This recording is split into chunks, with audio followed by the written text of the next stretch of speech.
Bom dia! Mais um dia de vida que o Senhor nos concede e nós vamos engrandecê-lo por isso antes de começarmos a nossa revisão do dia 17 do 3, História e Geografia. História e Geografia, o que, Robson? História e Ciências, ok? Vamos orar ao nosso Deus. Maravilhoso Deus. Te oramos mais uma vez para te agradecer, ó Pai, por mais esse dia de vida. Te agradecer porque estamos chegando mais uma vez ao final de uma semana que Tu nos concedeste vida, nos concedeste alimento, nos concedeste uma casa. Ó Deus, nos dá as condições necessárias para estudarmos e aprendermos com tranquilidade. É o que te pedimos em nome de Teu Filho amado Jesus Cristo. Amém. Bom, meus queridos, como vocês já sabem, estamos aí numa sequência de revisões. Revisões essas hoje que chegamos em História e logo mais Ciências. Ou quem sabe, né? Você até já assistiu Ciências e depois vem assistir História. Antes de tudo, eu quero aqui mostrar para vocês em que nós estamos baseados, como vocês já sabem, na folhinha. Eu espero que todos já estejam com suas folhinhas nas mãos, estejam escrevendo, lembrando que se nós mantermos a rotina, nós não vamos ter coisas demais. Mas se a gente deixar tudo para a última hora, aí nós vamos ter coisa demais. E nem adianta dizer assim, mas é tanta coisa para escrever, gente. Se você estivesse na sala de aula, você teria escrito já muito mais do que isso. Qual a diferença? É que todo dia era um pouco. E muitas vezes está acontecendo que tem alunos que estão deixando tudo para a última hora. Aí não é culpa da escola, aí não é culpa do professor. Porque realmente, se você chegasse aqui um dia na escola, e um dia só você tivesse aula de português, matemática, história, geografia, ciência, inglês, tudo em um dia só, era coisa demais. Mas não é assim. E da mesma forma você tem que ter essa rotina na sua casa. Okay? Então, para a pesquisa de vocês, Bíblia, Lucas 6,40, Salmo 22, 27 e 28, Romanos 12, 17, que está falando aí sobre governos, sobre a importância de um bom governo, que os governos eles são instituídos por Deus, tanto como bênção, como também para castigo. Viu? Um governo, todo governo nessa terra, ele é instituído por Deus. Mas nem sempre é só para a bênção do povo. Às vezes também é para o castigo.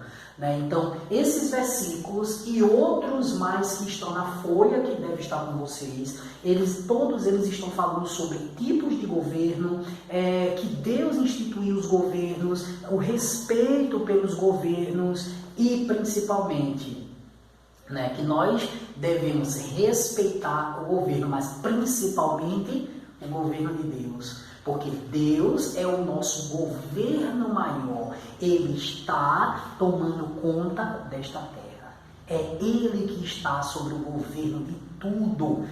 Professor, então quer dizer que foi Deus que mandou essa pandemia, esse vírus para matar o povo? Não, mas nada foge do seu controle. Tudo isso só acontece porque Deus também permitiu. Que é um exemplo disso, o próprio livro de Jó. Quem conhece a Bíblia sabe que Jó passou por muitos sofrimentos, perdeu toda a sua família, perdeu a saúde, tudo sob o controle de Deus. Ele estava governando a vida de Jó. E no final, o que foi que aconteceu? Jó foi abençoado. Então, uma das coisas que nós não podemos esquecer, que quando nós falamos de governo, que o nosso Senhor Deus, Ele governa essa terra como um governo maior. Nós devemos respeitar, honrar, nós devemos fazer tudo o que podemos para que este governo, ele possa acontecer cada dia melhor. Nós somos as criações, nós somos os governados. E o nosso Deus é o governo maior nesta terra, ok? Então, falando sobre isso, nós vamos hoje fazer uma revisão geral sobre a era Vargas, o governo Vargas, Fazendo essa relação, Vargas foi um governador, foi um presidente aqui no Brasil. Nosso Deus governa o planeta, criou tudo e mantém. Vamos também falar sobre revoltas, né, ainda na Primeira República, revoltas da vacina e da chibata. Quando você olha assim, até parece pouca coisa, né? Mas nós temos assunto aqui, né? Temos assunto. Então vamos lá. Revolta da vacina e revolta da chibata. O que foi exatamente isso? Né? A revolta da vacina foi uma revolta do povo contra o governo naquele período para não tomar a vacina. Mas não tomar assim do nada, por nada? Claro que não, né?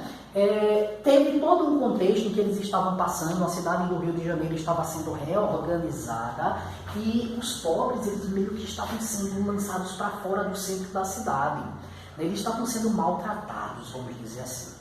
E do nada apareceu aí uma vacina e dizendo que eles eram obrigados a tomar, só que muitos achavam que essas vacinas eram na verdade para matá-los. Aí revolta da vacina, revolta do povo contra o governo para não tomar uma vacina por achar que era para matá-los. Na verdade o povo não tinha sido bem instruído sobre isso. Eles não tinham sido explicado o benefício da vacina, contra o tipo de doença, a doença que poderia levá-los à morte, na verdade, e a vacina era para ajudar. O povo, não sabendo disso, se rebelou contra o governo e houveram conflitos armados até na rua. Tudo revolta do povo contra o governo para não tomar uma vacina. Uma vacina que era para ajudá-los, mas na verdade eles achavam que era para matá-los, já que eles já estavam sendo expulsos da região central do Rio de Janeiro. A outra revolta, a da chibata, ela tem uma diferença, porque enquanto a revolta da vacina era uma revolta do povo contra o governo, a revolta da chibata foi uma revolta dos marinheiros contra seus comandantes na época. E por que, principalmente? Nós temos dois motivos principais. Revolta dos marinheiros contra os seus comandantes, com dois motivos principais. O primeiro, as péssimas condições de trabalho. Péssimas.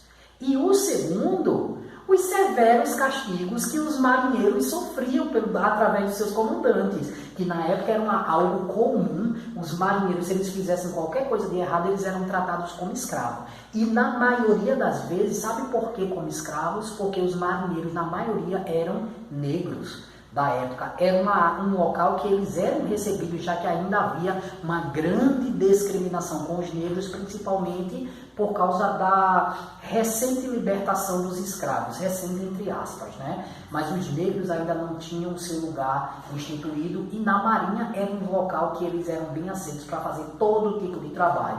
Aí você vê, porque as péssimas condições de trabalho e também os severos castigos. Então, os marinheiros se rebelaram contra seus comandantes por causa das péssimas condições de trabalho e os severos castigos que sofriam. Eles chegaram a amarrar os seus comandantes, chicotear os seus comandantes. Assim, foi uma coisa realmente muito importante na época e por isso nós estudamos também sobre essas duas revoltas. A revolta da vacina e a revolta da chibata. Vacina. O povo contra o governo para não tomar uma vacina por achar que era para matá-los. Revolta da chibata, revolta dos marinheiros contra seus comandantes por causa das péssimas condições de trabalho e também dos castigos severos que eles sofriam. Ok? Aí a gente acaba a República Velha, né, a Primeira República, e entra de vez na Nova República, né, já aí com a Era Vargas. Como eu disse para vocês, aqui tem muito conteúdo. Nós estudamos o básico desse conteúdo, né? Vocês já sabem que Getúlio Vargas, né, ele foi o presidente que mais tempo passou no governo do Brasil, né? Hoje em dia um presidente ele passa no máximo 8 anos e ele passou mais de 20 anos no poder. Vocês também já viram como foi esse governo, como foi que ele conseguiu ficar. Não foi à toa, não foi pelo voto do povo, mas na verdade foram por alguns golpes de Estado, a centralização do poder em sua mão. Então, só para a gente recapitular um pouco, presidente que mais tempo ficou no governo do Brasil, durante 4 períodos, que nós já estudamos 3, falta um que a gente vai estudar mais à frente em populismo.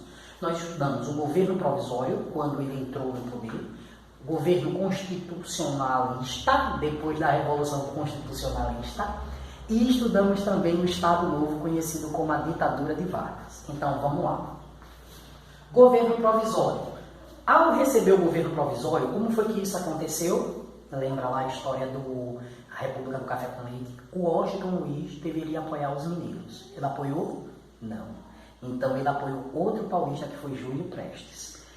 Os mineiros não gostaram nada disso, fizeram denúncias e uma junta militar retirou Washington Luiz do poder, impediu que Júlio Prestes recebesse o poder e entregou o poder provisoriamente nas mãos de Getúlio Vargas, que tinha sido apoiado pelos mineiros na época.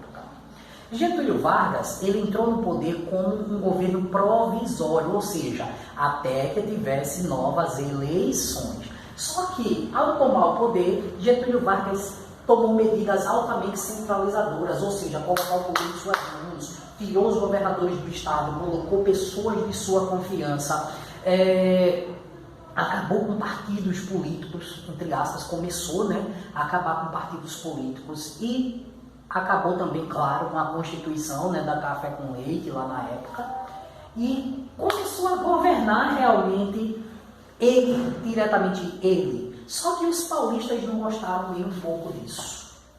Não. Os paulistas, como vocês sabem, eram todos poderosos da República do Café com Leite.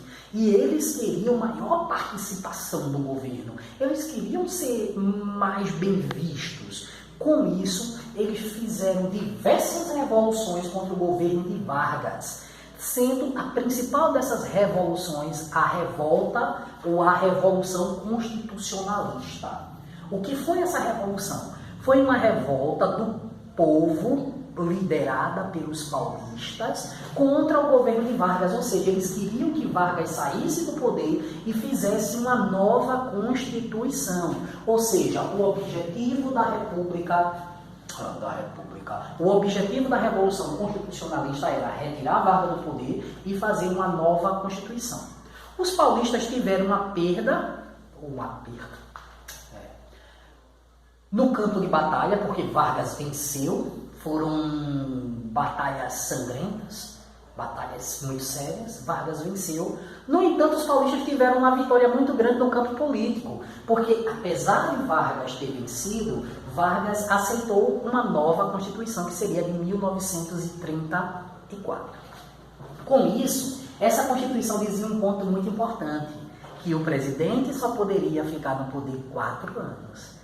Os paulistas acharam isso maravilhoso, porque eles iriam querer voltar ao poder. Só que Vargas, quando percebeu isso, não gostou nem um pouco, porque ele iria ter que sair do poder. Mas, com a nova Constituição feita, Vargas continuou no poder em seu segundo mandato como presidente constitucionalista eleito pelos deputados da época. Logo em seguida, com o passar dos tempos, Vargas percebeu que com 4 anos passados ele teria que deixar o poder. Só que ele não queria que isso acontecesse, de forma nenhuma. Então, houve lá uma denúncia. Houve uma denúncia de que a oposição estava tentando um golpe para derrubar Vargas do poder. Denúncia essa que depois foi descoberto que era falsa. Contudo, Getúlio Vargas se aproveitou disso para dizer que não poderia mais ter eleições, que estava tendo um complô contra o seu governo e que isso não era aceitável. Então ele dificultou ainda mais as coisas.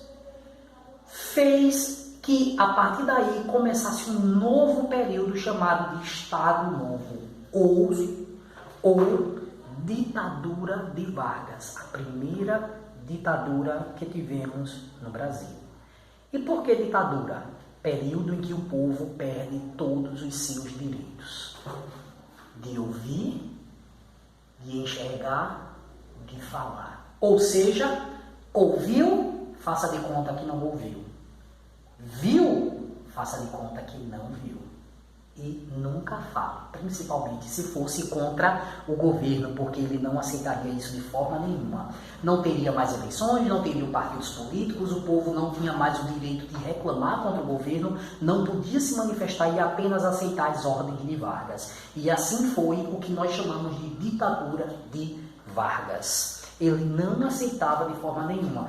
A imprensa não tinha mais a liberdade. E claro, a partir desse momento também foi criada a Constituição de 1937. Ele rasgou aquela de 1934 que dizia que ele teria que sair do poder e fez uma outra em 1937 que lhe dava amplos poderes. Amplos poderes. Não tinha liberdade de imprensa, ninguém poderia falar contra ele. Inclusive criou-se o que foi chamado DIP, Departamento de Imprensa e Propaganda, para fiscalizar todos os meios de comunicação, para que ninguém tivesse espaço para falar contra o governo. Vocês acham que deu certo? Até deu, mas o povo não se intimidou. Muita gente também batalhou contra Vargas. Vargas, vendo que estava perdendo popularidade, ele, como um político tão inteligente, criou o que nós chamamos de muitas medidas sociais, porque ele sabia que, ajudando a quem mais precisa, ele seria bem visto. Então, a partir daí, ele criou diversas medidas sociais, né, como aposentadoria, salário mínimo, folga semanal, férias, carteira de trabalho. Tudo isso atingia diretamente os pobres. E os pobres, que eram a maior parte da população. Com isso, ele esperava que ele tivesse apoio, e apoio que realmente ele veio a ter, né? Porque eu coloquei aqui, ó, fim do Estado Novo. O Estado Novo, claro, ele começou a ter declínios, a recair, porque o povo estava, muita gente contra o governo de Vargas, por causa das grandes exigências, por causa dos massacres que estavam acontecendo, o povo não tinha direito a nada. Então, Vargas aceitou fazer uma nova eleição quando ele percebeu que as coisas não estavam andando bem. E com isso, ele foi o primeiro ponto de apoio dos pobres para ele. Foi criado o que nós chamamos de queremismo. Queremos Vargas no poder. Esse movimento ele foi encabeçado principalmente pelos pobres, aqueles que mais receberam benefícios. Eles disseram, se ele está aí nos dando benefícios, por que a gente vai contra ele? Então esse povo criou um grande movimento dessa forma. No entanto, as autoridades da época perceberam que Vargas estava tentando um novo golpe, ou que aquilo seria ao menos uma tentativa de um novo golpe. E dessa forma retirou Vargas do poder a pulso, um golpe de Estado, e iniciou outro momento que foi realmente o populismo que nós iremos ver logo mais, e onde se encaixa o quarto período de Vargas, que nós também vamos ver. Bom, aqui foi uma breve revisão, né, falando sobre alguns pontos importantes que nós estudamos, mas lembrando que na sua folhinha está tudo bem detalhado. Tudo bem detalhado. Você deve escrever no seu caderno, porque eu vou fazer a correção nele, tá bom? Espero que tenham entendido. Se não entenderam, por favor, volta esse vídeo, certo? Grande abraço para vocês e até as próximas aulas. Tchau!